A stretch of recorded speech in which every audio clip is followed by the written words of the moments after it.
લટપટ લટપટ લટપટ અને જાવું છે નદી જોવા, એટલે એ ફોન નો પડી જાય, પૈસા નથી લેવા.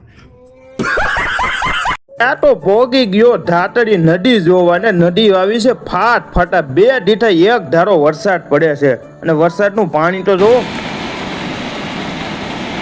આ લાકડું બહુ મોટું આવ્યું છે, જેને જોતું હોય લઈ જાજો. આ સાઈડ મારી નજર ગઈ તો અહીંયા છે દાદાનું ઠાણત્ય, અને અમુક સમયે આને પણ પાણી વટી જાય એટલું બધું પાણી આવે છે, ને કેટલા જણા જોવા આવી ગયા છે પાણી. હાલ હવે આપણે ઉપડી જઈ ઘરે. ઘરે આવીને સટડીને કરી બંધ, અને કપડા તો એલા હજી કોડા છે, ને ઘેરથી નહીં નીકળવા દે. વરસાદ હજી ચાલુ છે ને ઠંડી બહુ વાય છે. હાલની ગોડ વાઢીને હવે હોઈ જાવ. ये सब क्या देखना पड़ रहा है? આ વરસાદ હું કરવાનો છો હજી હાંજ પડી ગઈ તોય વરસાદ હજી ચાલુ છે, ને મેં કરી નાખ્યા